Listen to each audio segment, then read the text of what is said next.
Eu estou pensando há muito tempo em propor um novo tipo de professor. É um professor que não ensina nada. Ele não é professor de matemática, de história, de geografia. É um professor de espantos. O objetivo da educação não é ensinar coisas, porque as coisas já estão na internet, estão por todos os lugares, estão nos livros. É ensinar a pensar, criar na criança essa curiosidade, que para mim, esse é o objetivo da educação, criar a alegria de pensar.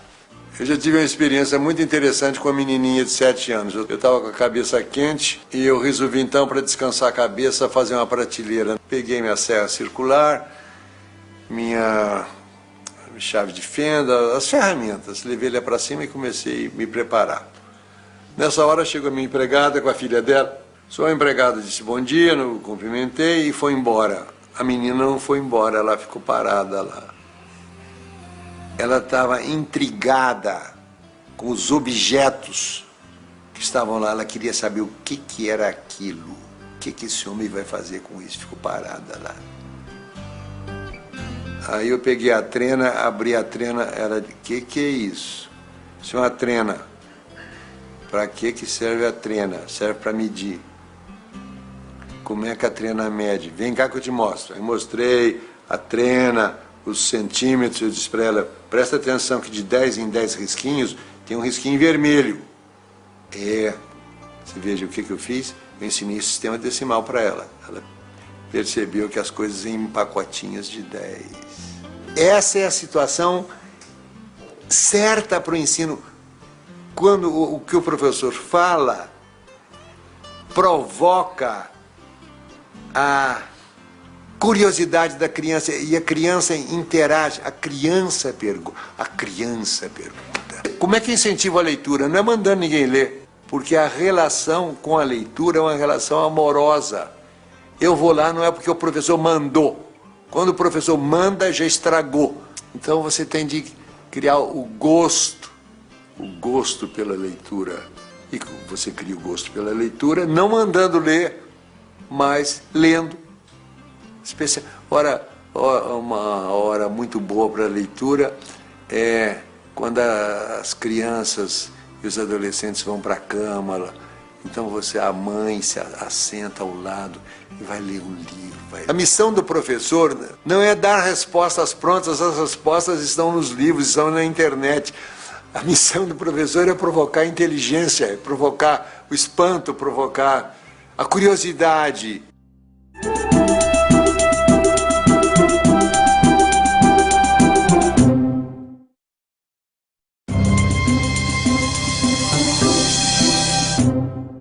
Quando eu era menino, na minha escola, tinha uma aula de leitura. A aula de leitura era a aula em que a professora ia ler para nós. Monteiro Lobato. Ninguém faltava aula, era o silêncio absoluto. Não precisava o professor dizer, menino, silêncio, menino. Não tem. Na escola não pode ter essa palavra silêncio, porque naturalmente, se a escola é boa, as crianças vão fazer silêncio porque elas vão gostar daquilo que elas estão fazendo. Frequentemente, os professores só têm que repetir aquilo que já vem nas apostilas. Recebi uma carta do menino. Querido Rubem Alves, li o seu livro O Patinho que Não Aprendeu a Voar. Aprendi que liberdade é a gente fazer aquilo que a gente deseja muito, eu quero ser livre. Ponto, parágrafo. Tem uma professora que é demais. Ela manda a gente ler os seus livros e grifar os encontros consonantais e os dígrafos. O que o menino vai fazer com o encontro consonantal? Para que serve isso? Para nada. E dígrafo, para que serve? Para nada.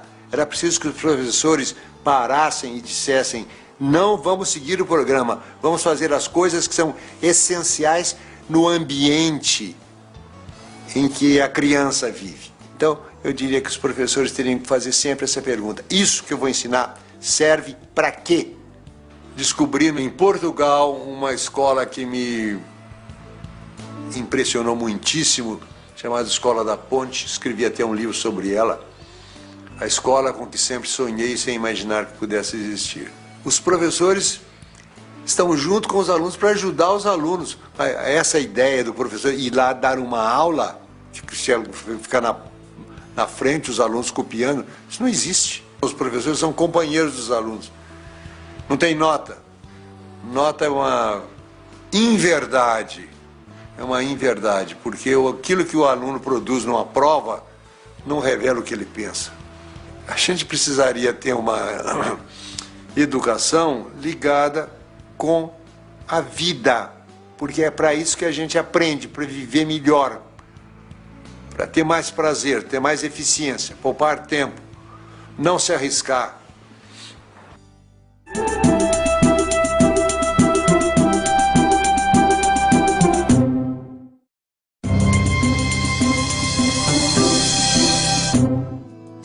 O que é a educação brasileira?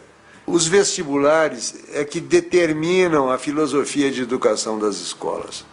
Ou seja, tanto assim que nos livros de problema sempre aparece embaixo ITA 1987, Unicamp.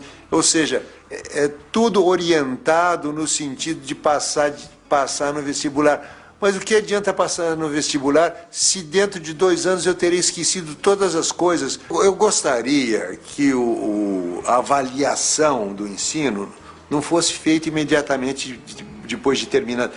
Eu gostaria que fosse feito 2 anos depois de terminado o ano. Porque o aprendido é aquilo que fica depois que o esquecimento faz o seu trabalho. Eu quero testar as meninas 2 anos depois. Eu fui o criador do vestibular novo da Unicamp. Eu e meus amigos. Nós estávamos cansados do vestibular de 5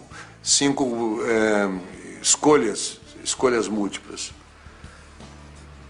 Nós queríamos um vestibular que revelasse a capacidade de pensar do aluno. Nós queríamos medir a capacidade de pensar.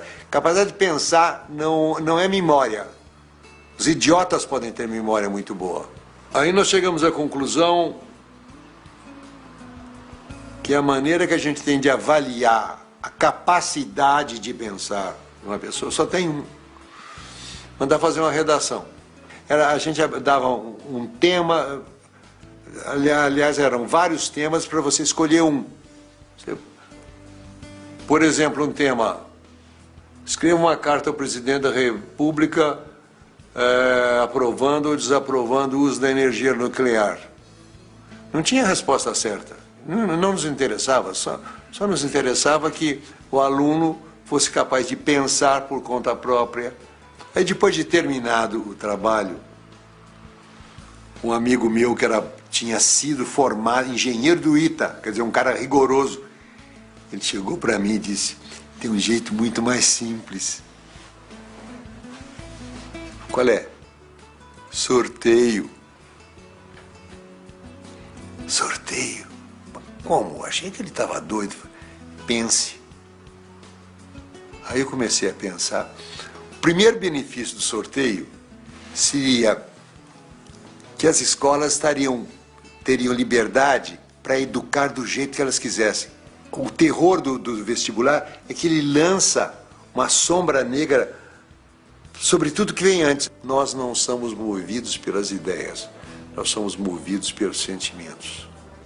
Eu acho que a transformação da educação no Brasil, ela passa por dentro dos pensamentos e dos sentimentos dos professores. O professor é o ponto central de qualquer programa de transformação do ensino brasileiro.